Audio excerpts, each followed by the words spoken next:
Our story begins with the city of Mecca. It is said that when Adam and Eve were first expelled from paradise, the two were separated, with Eve having landed near the city of Mecca, and Adam having landed somewhere in the Far East. After many years of searching for one another, Adam finally managed to make his way down through the Arabian Peninsula to Mecca, and it was at the top of Mount Arafat, just outside the city of Mecca, where the two were finally reunited. Mecca is also significant because it is considered the first place on earth that God Almighty was worshipped alone. And so, it was at that very spot that Abraham and his son Ishmael built the first house of worship for God.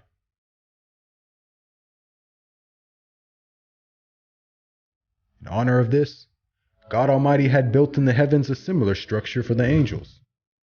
And it is said that every day, 70,000 angels come to that building to perform their prayers and then leave, intending never to return again.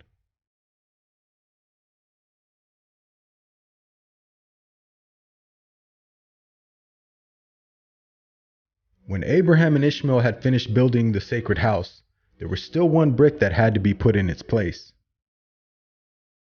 And so, Abraham sent his son Ishmael off to find a unique stone that he could put there. But God Almighty destined that the final stone that was to be laid would not be from the material of this world, but instead a stone directly from the heart of paradise. The angel Gabriel then brought the stone down to Abraham, who proceeded to put it in its proper place.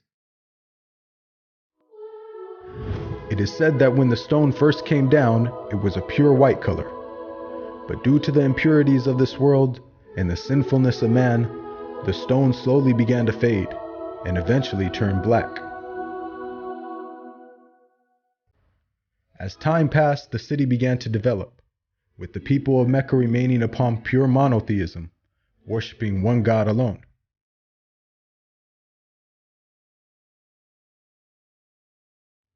This despite the fact that their neighbors in Egypt, Mesopotamia, and the Levant had been practicing paganism for centuries. But this was all to change when a merchant by the name of Amr ibn Luhay had decided to conduct his business outside of Mecca. Amr then proceeded to journey northwards until he reached the lands of Levant. There, Amr would witness for the first time things like modern architecture, advanced literature, and of course, the practice of paganism. Amr was so impressed by all that he had seen that before leaving, he asked if he could take one of the idols back home with him.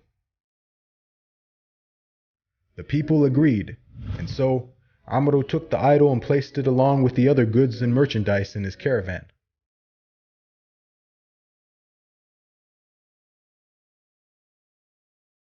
He then set out southwards, back towards the city of Mecca.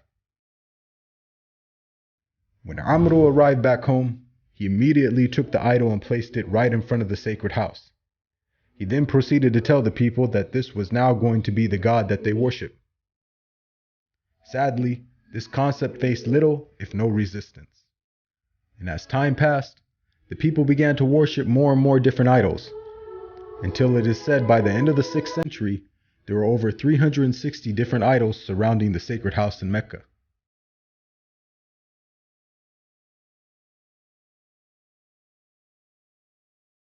As the years passed and paganism became more prominent throughout the world, the people who still practiced monotheism knew that the coming of a new prophet was close at hand. And so, either through deductive reasoning or through interpretation of their holy text, many had concluded that the Arabian Peninsula was the most probable place God would send his new prophet. For at the time, the Roman Empire and the Persian Empire had extremely repressive governments and were hostile towards any type of rebellion, be it ideologically or politically. While the Arabian Peninsula, on the other hand, though also deeply mired in paganism, was a land ruled by tribal law and never had a real central government. As time went by, It appears that more and more people began to move down to the Arabian Peninsula to await the coming of the next prophet. And so, in the very land in which man first worshipped his Creator, and where Abraham built the first house of worship for God alone, it was there where God had destined his last and final messenger would emerge.